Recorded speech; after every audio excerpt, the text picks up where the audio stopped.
El hospital militar de la ciudad estaba envuelto en una profunda calma. Una calma que solo el silencio de la noche puede proporcionar. La tormenta que había desatado su furia durante toda la tarde se había convertido en un murmullo distante, dejando tras de sí una sensación de calma inquietante.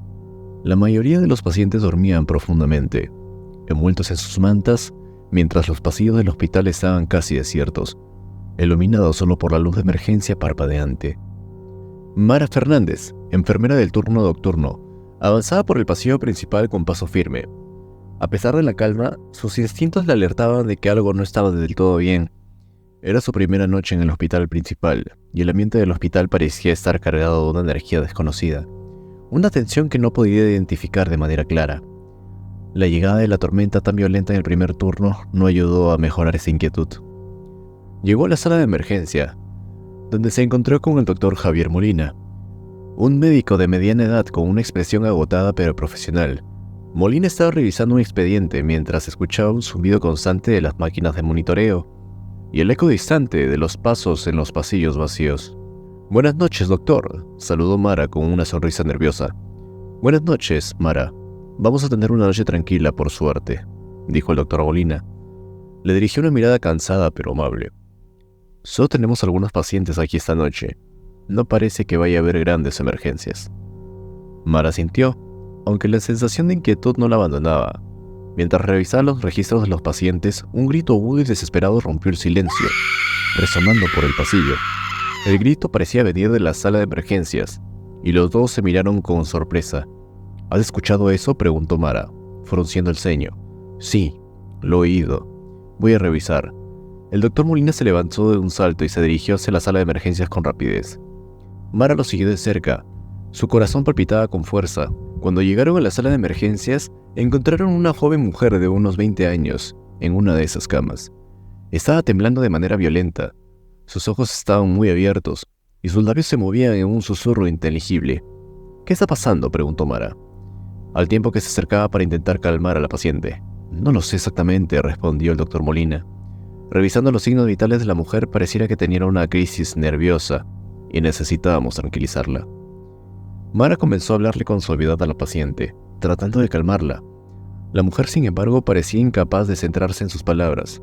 Sus ojos seguían mirando hacia la esquina de la sala, donde parecía haber visto sombras moverse de una manera inquietante. «¿Qué es eso?», murmuró Mara, notando que las sombras parecían bailar y formar figuras en la esquina de la sala.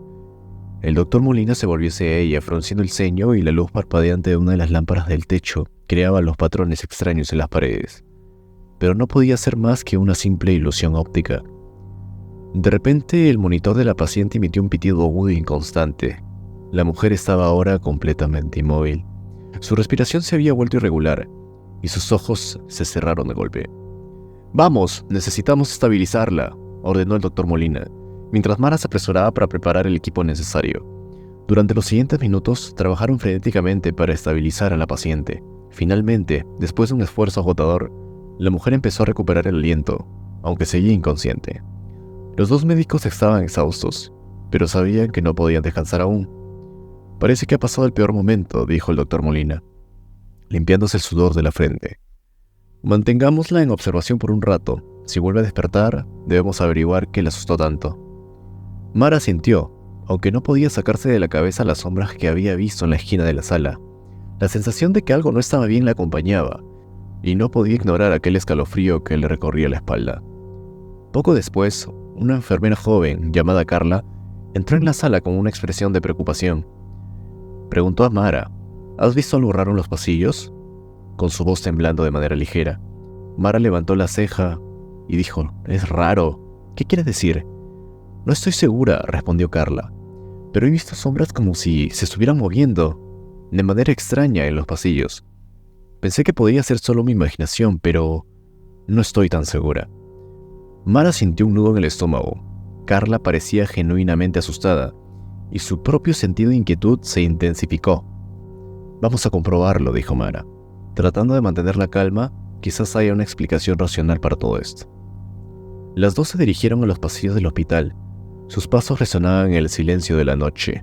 Las luces de emergencia proyectaban sombras alargadas en las paredes, creando un ambiente inquietante. La tormenta de afuera seguía su curso, el retumbar de los truenos añadiendo una capa de inquietud. Mientras caminaban, notaron que las sombras parecían moverse con mayor intensidad. Las figuras en las paredes se retorcían y cambiaban, como si tuvieran vida propia. ¿Ves eso?, preguntó Mara, señalando una sombra que parecía deslizarse por la pared. Carla miró hacia donde señalaba Mara. Su rostro estaba palideciendo. «Sí lo veo. ¿Qué es lo que está sucediendo?» «No lo sé», admitió el doctor Molina. «Pero es mejor que volvamos a la sala de emergencias. Quizás hay una explicación más racional o lógica. Puede ser que sean problemas de iluminación». Regresaron a la sala de emergencias y el ambiente parecía más tranquilo. La paciente seguía inconsciente, pero su respiración era estable. El doctor Molina se sentó a revisar los informes médicos mientras Mara y Carla se mantuvieron en la sala, intentando distraerse de la sensación opresiva que envolvía el lugar. De repente, una nueva ola de gritos desgarradores surgió en el pasillo. Esta vez era una mezcla de voces y lamentos que parecían provenir de varios puntos al mismo tiempo. «¿Qué es eso?», exclamó Carla, visiblemente asustada. «Hay que investigar», dijo Mara, tratando de sonar decidida pese a su propio miedo. Se adentraron nuevamente en el pasillo, siguiendo el sonido de los gritos. A medida que avanzaban, notaban que las sombras en las paredes se movían con una rapidez y agitación que no habían visto anteriormente. Los gritos se intensificaron, y Mara sintió que su corazón latía con fuerza. En la distancia vieron una figura en la penumbra. Era una sombra que parecía más sólida que las demás, una forma humana que se movía lentamente hacia ellos.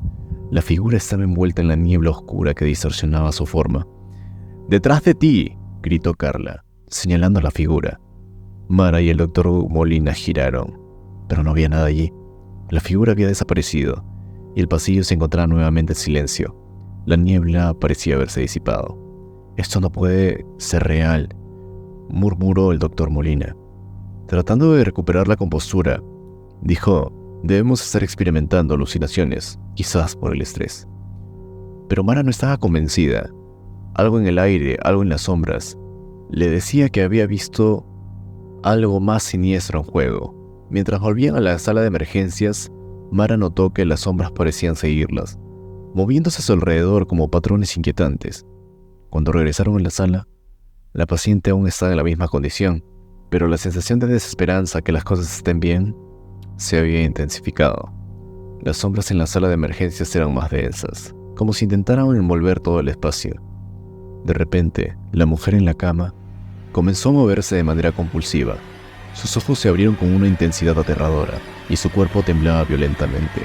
Los gritos que había escuchado antes comenzaron a salir de sus labios en un idioma desconocido y perturbador. «Esto no está bien», exclamó el doctor Molina, mientras intentaba estabilizar a la paciente nuevamente.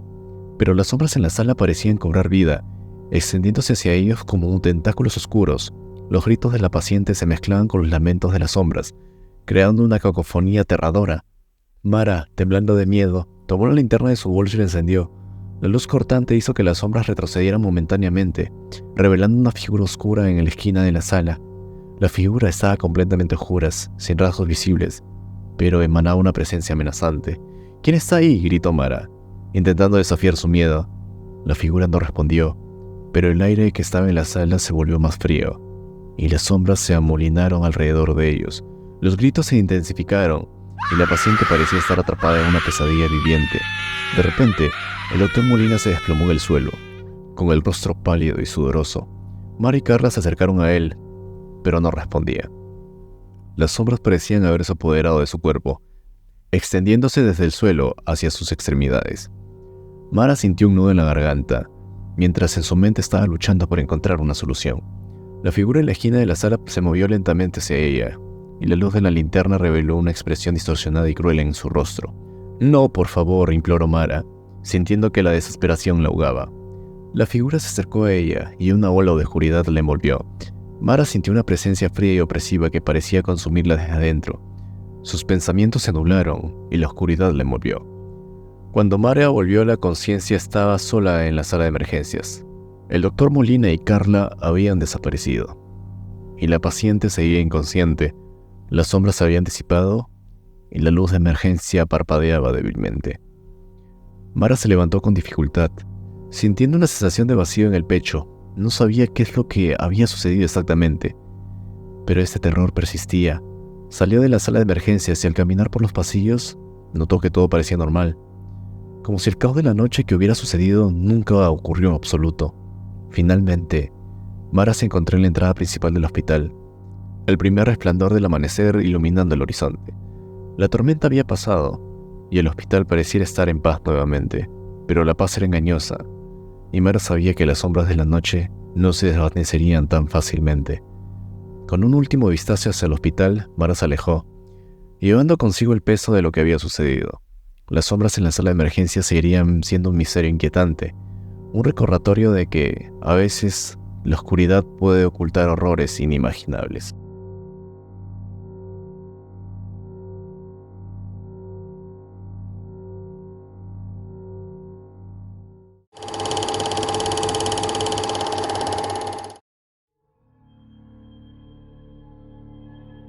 Yo siempre he creído que la oscuridad es un lienzo en blanco, esperando ser dibujado por las sombras que uno mismo proyecta. Sin embargo, el quirófano número 7 en el Hospital San Pedro demostró ser el lienzo más aterrador que jamás haya conocido. Mi nombre es Alejandro Castro, cirujano especializado en neurocirugía, y la noche en que descubrí este secreto del quirófano me cambió para siempre. Eran las 2:30 de la madrugada, cuando recibí una llamada urgente. Era de un paciente, llamado Manuel. Era un hombre de 65 años, con un tumor cerebral inoperable. Había llegado en un estado crítico. El equipo de emergencia estaba en pleno caos, y la única opción que era intervenir de inmediato. Me dirigí al hospital con el sentimiento de inquietud que no podía explicar del todo.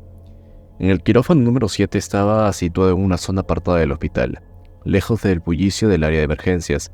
La puerta metálica chirrió al abrirse, revelando un espacio estéril y frío. Las luces del quirófano brillaban con una intensidad casi hiriente y el olor de desinfectante se mezclaba con el aire pesado y denso. El equipo quirúrgico ya estaba en posición. Una joven llamada Sandra me recibió con una mirada preocupada. «Hola, doctor. El señor Gómez está en un estado crítico. No parece que podamos retrasar la operación», dijo Sandra mientras preparaba los equipos. «Entiendo», respondí, tratando de centrarme como en la tarea que tenían adelante.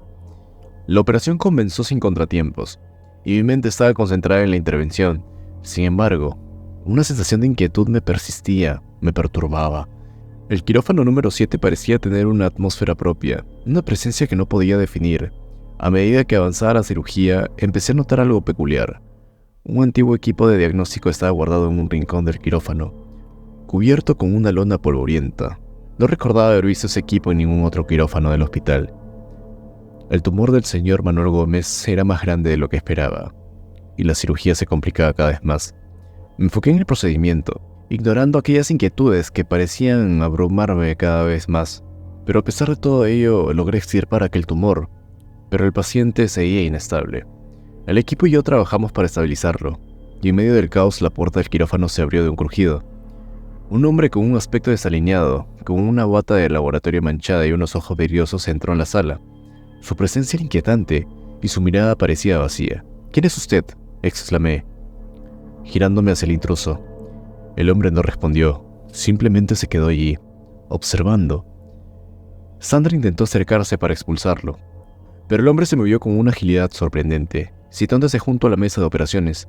La luz del quirófano reflejaba sus ojos, revelando una expresión de desesperación. «No deberías estar aquí», dijo con voz temblorosa. «¿El protocolo? El protocolo no es...». «No lo hagas». Antes de que pudiera entender sus palabras, el hombre desapareció tan repentinamente como había aparecido. El ambiente del quirófano se volvió más frío, y una sensación de inquietud se instaló en mi pecho.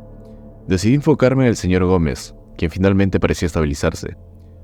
La operación terminó con éxito, pero el extraño suceso me dejó sorprendido. Decidí investigar el equipo de diagnóstico cubierto en la esquina del quirófano. Al retirarle la lona, encontré una antigua máquina de electroencefalografía, polvorienta y obsoleta. Una placa en el lado del equipo estaba desgastada, pero aún legible. Decía Fase 3, Proyecto E. El Proyecto E era un nombre que no reconocía. La máquina tenía cables y botones que no correspondían con ningún equipo moderno. Mientras inspeccionaba, encontré un diario escondido en el compartimiento del equipo. Las páginas estaban amarillentas y la escritura era casi ilegible. Con esfuerzo, descifré partes de la entrada más reciente. El experimento está cerca de completarse. Hemos logrado inducir los sueños lúcidos en los pacientes. Pero algo ha salido mal. Los sujetos comienzan a mostrar signos de otra realidad. La fase 3 debe ser completada esta noche, o el trabajo será en vano. Un escalofrío recorrió toda mi espalda. Lo que leí en ese diario era demasiado inquietante. Parecía que este quirófano número 7 había sido un centro de un experimento que involucraba alteraciones mentales, sueños y quizás algo más perturbador. Decidí ir a la oficina principal del hospital, con el doctor Rodrigo Pérez, para obtener sus respuestas. Su oficina estaba en la planta superior, y el pasillo parecía desierto. Cuando llegué lo encontré en su escritorio, revisando unos documentos. «Doctor Pérez», dije, tratando de mantener la calma. «Encontré algo extraño en el quirófano número 7. Hay una máquina muy antigua y un diario que habla del proyecto E». El doctor Pérez se quedó en silencio por un momento. Su expresión cambiaba de curiosidad a preocupación. «¿Dónde encontraste eso?», preguntó con un tono serio. «En el quirófano 7. «¿Qué es este proyecto?», respondí. El doctor Pérez se levantó lentamente, con un rostro sombrío. El proyecto E fue una iniciativa de investigación de hace décadas. Intentamos experimentar con técnicas de control mental y sueños lúcidos, pero el proyecto fue cerrado debido a resultados incontrolables. Los sujetos empezaron a mostrar síntomas de psicosis y alucinaciones, y el quirófano 7 fue sellado y la máquina fue desactivada. Y el hombre que entró al quirófano, pregunté, no parecía estar en sus cabales. Ese hombre era un antiguo investigador del proyecto. Lamentablemente quedó afectado por los experimentos. Fue el último de los involucrados del proyecto E. Dijo que no debías usar la máquina, pero parece que algo lo trajo de vuelta. El doctor Pérez parecía genuinamente preocupado, y comprendí que el experimento había dejado cicatrices mucho más profundas de lo que imaginaba. «¿Y qué hacemos ahora?», pregunté, sintiendo el peso de la responsabilidad. «Debemos asegurar el área y desmantelar todo lo relacionado con el proyecto E», dijo el doctor Pérez. «Lo que sea que hayas experimentado es un recordatorio de los peligros que conlleva jugar con las fronteras de la mente humana». Volví al quirófano 7, con un sentimiento de alivio al ver que el señor Gómez estaba estable y su recuperación parecía prometedora. Mientras el personal comenzaba a desmantelar la máquina y el área de limpieza, no pude evitar sentir que el quirófano tenía un último secreto escondido entre sus paredes. Aunque el proyecto E había sido sellado y olvidado, las sombras de aquella noche permanecían allí, un recordatorio inquietante de los límites que no deberían ser cruzados. El misterio del quirófano número 7 era un eco del pasado, pero para mí, el verdadero horror es saber que en algún rincón del hospital, la frontera entre la realidad y la pesadilla había sido dibujada, y que, tal vez, no estábamos tan lejos de la oscuridad como nosotros creíamos.